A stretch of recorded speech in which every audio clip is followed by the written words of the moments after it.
Hello students, welcome to our channel solution pharmacy. तो जैसा आप जानते हैं हम लोग मेडिसिनल केमिस्ट्री का यूनिट 4 कर रहे हैं। हम लोग एंटी प्रोटोजोअल्स पढ़ रहे थे। कुछ हमने उसका इंट्रोडक्शन लास्ट क्लास में देखा था। आज हम लोग इम्पॉर्टेंट प्रोडक्ट्स के बारे में पढ़ेंगे।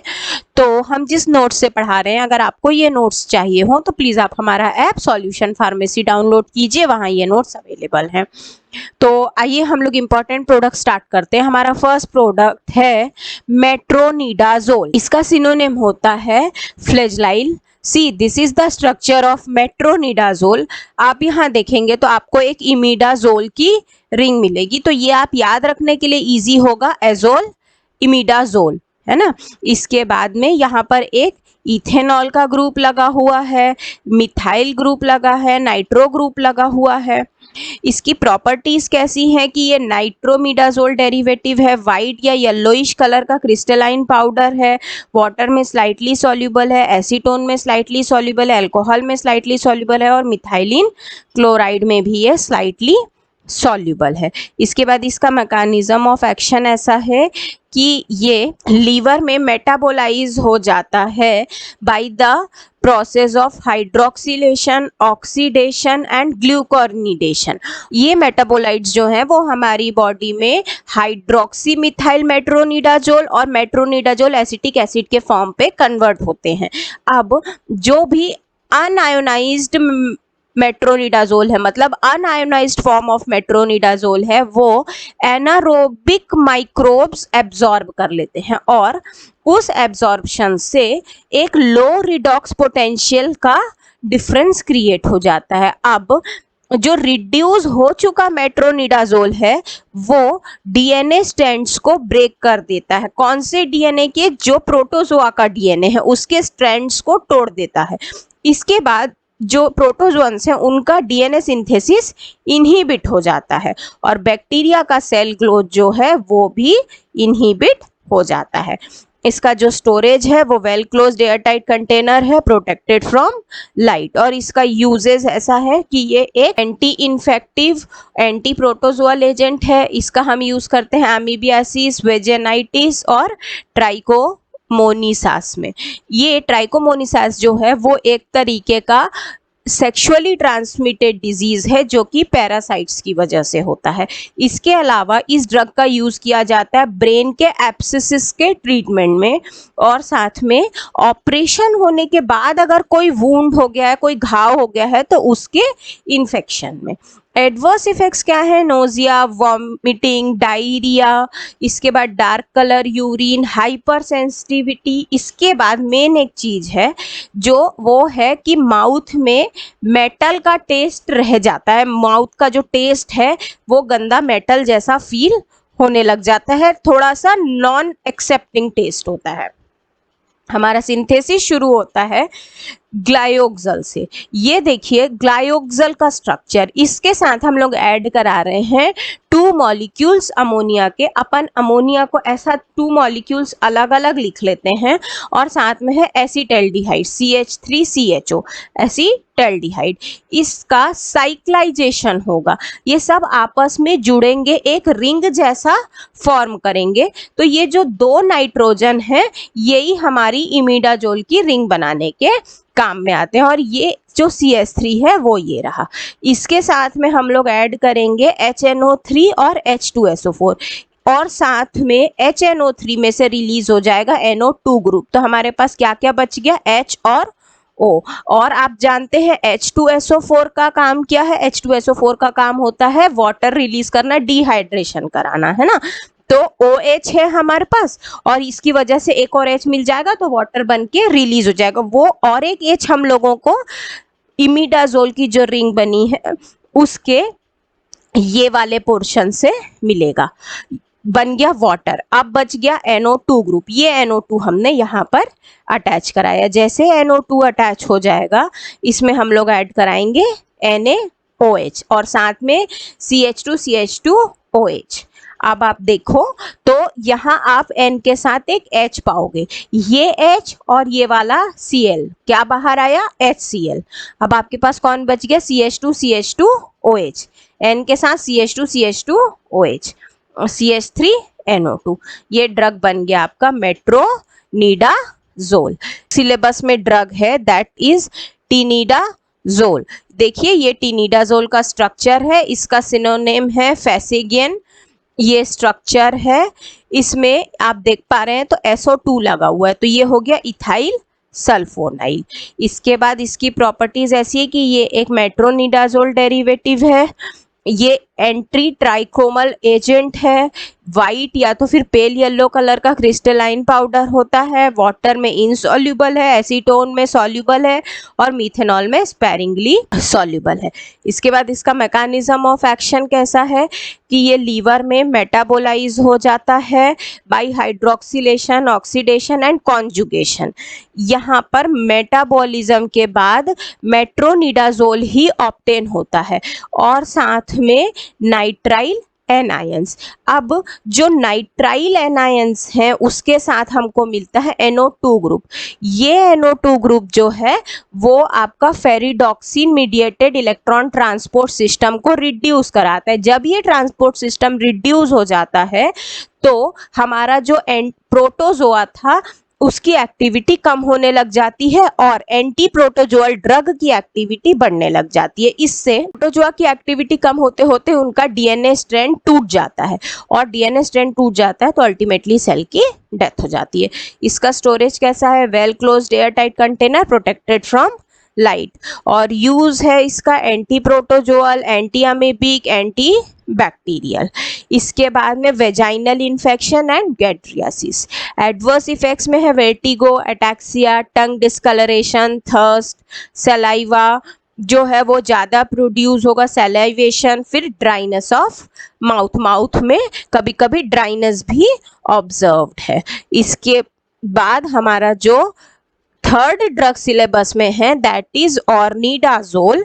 ऑर्निडाजोल का और एक सिनोनिम है Ornida. See this is the structure.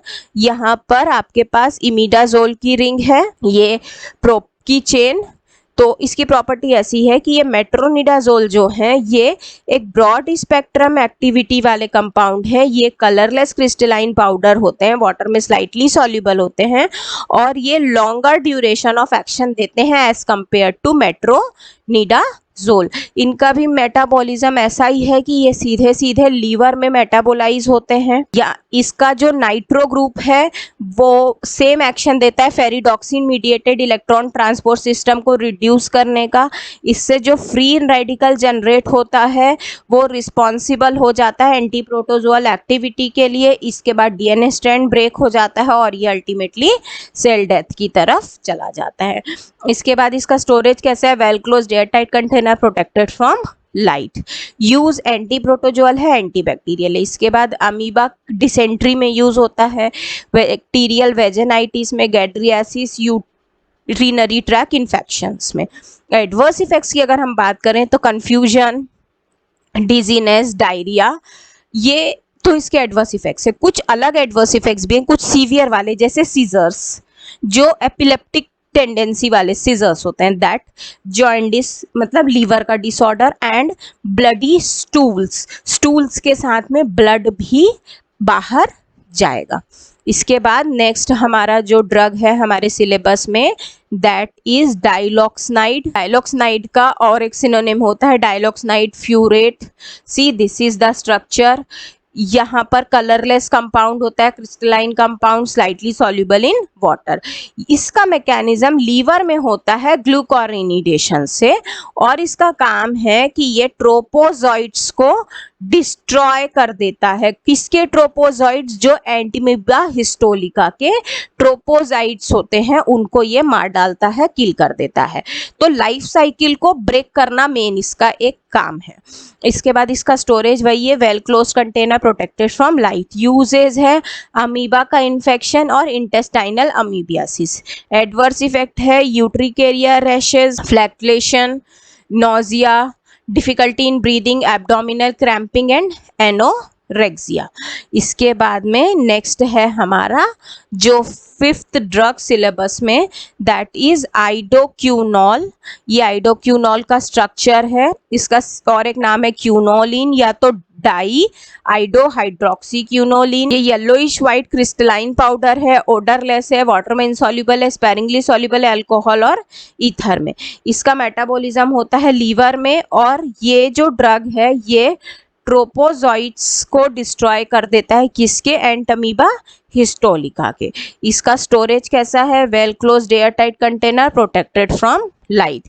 इसके बाद इसका यूजेस है अमीबा के इन्फेक्शन में और अमीबा के अमीबियासिस इंटेस्टाइनल, जो भी अमीबा का इंटेस्टाइन में इन्फेक्शन है उसके ट्रीटमेंट में। एडवर्स इफेक्ट्स है nausea, vomiting, diarrhoea, stomach pain, dizziness. अब यहाँ एक एडवर्स इफेक्ट्स अलग है, दैट इज रेक्टल ईचिंग, मतलब जो इंटेस्टाइन का पार्ट है रेक्टम, ईचिंग वहां पर फील हो सकती है पेशेंट को। नेक्स्ट ड्रग हमारे सिलेबस में है दैट इज पेंटामिडिन आइसीथायोनेट।